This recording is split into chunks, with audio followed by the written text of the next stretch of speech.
estàs a Singapur, estàs a Andorra, estàs a Barcelona, no? Estàs amb 50.000 projectes. Bueno, I tu jo estic... ets un líder, Nando, però els líders necessiten un equip, no? Ja. És a dir, nosaltres què passa? Que hem anat creixent, vosaltres ara em veniu amb això dels formatges, que jo coneixia el pare i la mare que feia aquest formatge, saps? I hòstia, ja ho teniu vosaltres. Clar, és a dir, primer, hi ha d'haver un lideratge, evident, hi ha d'haver un boig a davant que digui hem d'anar per aquí, saps? Hi ha d'haver el que s'ho creu, que sou vosaltres i poseu la feina. Perquè tu tens un somni, però la gent no treballa pel teu somni, treballa per un projecte. És veritat.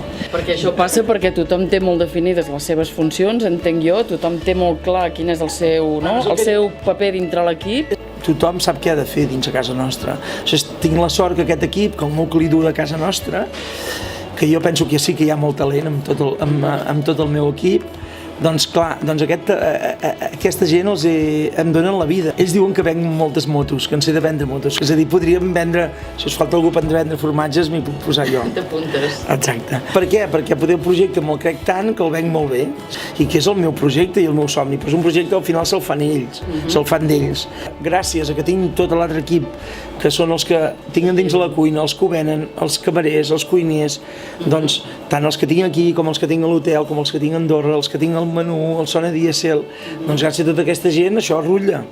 Perquè jo una de les coses quan et vaig conèixer, que ens vas donar el cop de mà tan gran, que sempre t'ho agrairem amb el Canonge, amb el restaurant, o sigui, a part de tot el projecte com més tècnic, la confiança que ens vas donar, o sigui, ens vas motivar moltíssim. El cap de les persones és molt important, és a dir, la motivació que tu tinguis i el creure en la gent i donar-los aquesta confiança a la gent, jo penso que és poder la mare dels ous. Que és la mare dels ous, sí. Jo penso que sí. Jo també crec que... És interessant tenir definides el que són competències, no? De dir, volem persones que siguin autònomes, proactives, flexibles, no? Que siguin emprenedores.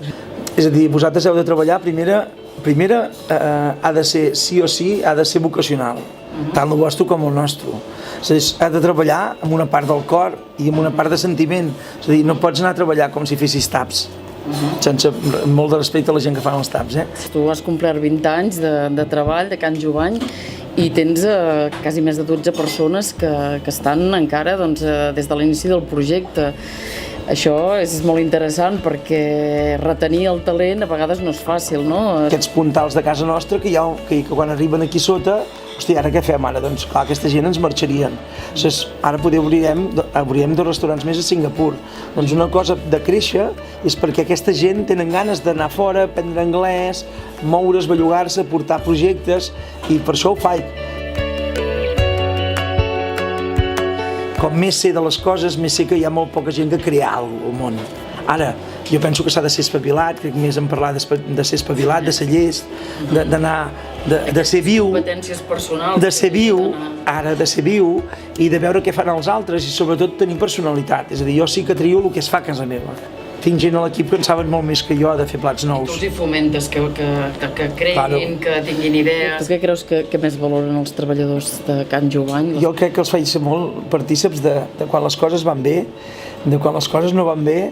Jo quan van bé la meva gent fem més coses, cobren més, perquè és la manera d'incentivar, d'involucrar-los. Podríem resumir una mica que Can Jovany és el teu somni, el de la teva... Sí. I de l'Anna, la teva esposa, i compartit per moltes persones, per un equip de treball. I és un projecte que s'ha fet gran, perquè s'ha fet gran amb els càterings, s'ha fet gran amb l'hotel, s'ha fet gran amb els assessoraments, s'ha fet gran amb aquest lloc de menús. Al final el nen ha anat creixent i aquest nen al final hem de deixar els avis, ens l'han de cuidar, l'hem de portar a l'escola i necessitem molta gent que el cuidi aquest projecte, no? Molts suports, no?